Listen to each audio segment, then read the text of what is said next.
नेपाल के मौजूदा हालात पर सबसे पहले बुलेटिन में बात करेंगे। नेपाल की मौजूदा हालात पर भारत की भी नजर है। भारतीयों को नेपाल की यात्रा न करने की सलाह दी जा रही है। भारतीय नागरिकों से सावधानी बरतने की अपील भी की गई है। जरूरत पड़े तो काठमांडू में दूतावास से संपर्क करें, ये भी कह दिया गया भारतीय नागरिकों को। नेपाल के हालात पर भारत में अलर्ट जारी। यूपी, बिहार, बंगाल, उत्तराखंड में अलर्ट जारी किया गया है। भारत नेपाल बॉर्डर पर सुरक्षा एजेंसियां अलर्ट मोड पर है। देखिए, बॉर्डर पर एसएसबी और पुलिस की गश्त भी बढ़ा दी गई है। बॉर्डर पर ड्रोन और सीसीटीवी से निगरानी रखी जा रही है। बड़ी जानकारी लगातार, हर पल का अपडेट नेपाल से हम आपको लगातार दे रहे हैं। अब सेना के कंट्रोल में नेपाल, फिर भी हिंसा जारी है। एक और बड़ी जानकारी है, नेपाली सेना ने हेल्पलाइन नंबर जारी किया। विदेशी नागरिकों के लिए हेल्पलाइन नंबर जारी किया गया है। नेपाली सेना का हेल्पलाइन नंबर जान लीजिए, 0159795571। नेपाली सेना ने हेल्पलाइन नंबर जारी किया है और विदेशी नागरिकों के लिए हेल्पलाइन नंबर जारी किया गया है।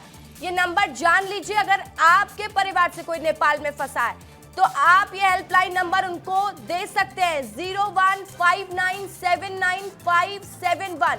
हिंसा और लूटपाट रोकने के लिए एक्शन में सेना लगातार मुस्तैद है। आज सेना ने 27 उपद्रवियों को गिरफ्तार किया। 31 अलग अलग तरह के हथियार भी उनसे बरामद किए गए और अब तक 22 लोगों की मौत हो चुकी है। 400 से ज्यादा घायल हो चुके हैं। काठमांडू के मेयर को अंतरिम पीएम बनाने की मांग उठ रही है। मेयर बालेन शाह को अंतरिम पीएम बनाने की मांग हर तरफ उठती दिखाई दे रही है। तो देखिए, प्रदर्शन लगातार युवाओं का जारी है।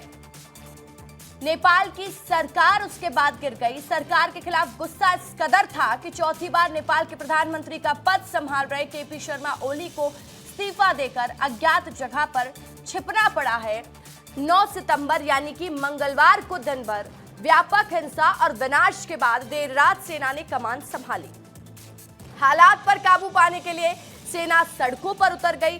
सेना प्रमुख जनरल अशोक राज सिगडेल ने प्रदर्शनकारियों से बातचीत में शामिल होने और लोगों से शांति की अपील की है। तो वहीं देखिए, आज युवा नेताओं से मुलाकात भी करने वाले हैं। बड़ी जानकारी, लगातार पल पल की अपडेट सबसे पहले विस्तार न्यूज आपको दे रहा है। नेपाल में तख्ता पलट की टाइमलाइन जान लीजिए। 30 अगस्त दोपहर 3 बजे नेपाल के पीएम चीन के राष्ट्रपति से मिले।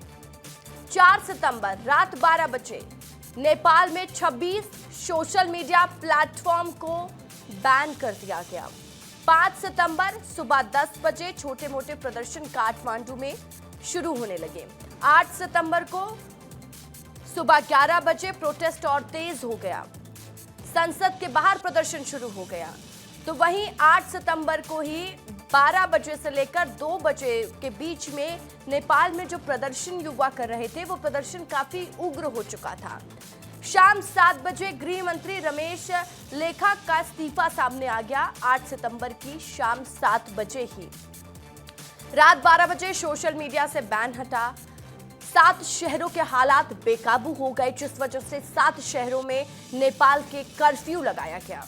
9 सितंबर को सुबह 8:30 बजे कर्फ्यू के बावजूद सड़कों पर युवाओं की फौज फिर उमड़ पड़ी और सुबह 10:05 पर इस्तीफों का सिलसिला लगातार शुरू हो गया। तमाम मंत्रियों ने इस्तीफा देना शुरू कर दिया। इसके बाद प्रधानमंत्री का वहां से इस्तीफा आया 2:14 पर। देखिए, दोपहर का वक्त था, 2 बजे के आसपास का वक्त था जब ये खबर सामने आती है कि नेपाल के पीएम ओली ने भी इस्तीफा दे दिया है। फिर हम शाम 6 बजे की अगर बात करेंगे 9 सितंबर की, तो पूर्व पीएम झलनाथ खनाल की पत्नी की मौत इस पूरे प्रदर्शन के दौरान हो गई। 9 सितंबर शाम 7 बजे के आसपास की अगर बात की जाए तो जेल से कई कैदी फरार हो गए। रात 10 बजे से सेना ने सुरक्षा जिम्मेदारी अपने हाथों में ली। रात 10:56 में यानी कि 11 बजे के आसपास का ये समय था जब पीएम मोदी ने नेपाल के हालात पर चिंता जताई। और 10 सितंबर सुबह 7 बजे भारतीयों के लिए एडवाइजरी जारी की गई। हेल्पलाइन नंबर भी जारी किया गया जो विदेशी यात्री नेपाल में फंसे हैं उनके लिए भी। हालात पर लगातार काबू करने का प्रयास किया जा रहा है, लेकिन अब भारत भी पूरे तरीके से निगरानी नेपाल के हालातों पर बनाया हुआ है। और चलिए इसी से जुड़ा एक और बड़ा अपडेट आपको दे देती हूं। नेपाल में हिंसा के बीच छतरपुर के 4 परिवार फंसे हैं। बच्चों समेत 14 लोग होटल में कैद हैं। बड़ी जानकारी, मध्य प्रदेश के छतरपुर के 4 परिवार नेपाल में फंसे हुए हैं। बच्चों समेत 14 लोग होटल में कैद हैं। लोगों ने पीएम मोदी से मदद की गुहार भी लगाई है। काठमांडू में आगजनी और तोड़फोड़ से डर का माहौल है। व्यापारी पप्पू मातेले और निदेश अग्रवाल भी शामिल है। होटल से हिंसा का वीडियो भारत भेजा गया और वीडियो के माध्यम से लगातार वो अपील करते हुए नजर आए कि हमें सुरक्षित भारत वापस लाया जाए। बड़ी जानकारी इस वक्त की, लगातार नेपाल के हालात बेकाबू होते दिखाई दे रहे हैं और इस बीच कई भारतीय नागरिक वहां पर फंसे हुए, इसकी जानकारी भी सामने निकल कर आ रही है। कई वीडियो सामने आ रहे हैं भारतीय नागरिकों के, जिसमें वो अपने आप को बचाने की मदद की गुहार लगाते हुए प्रधानमंत्री नरेंद्र मोदी से, भारत से नजर आ रहे हैं।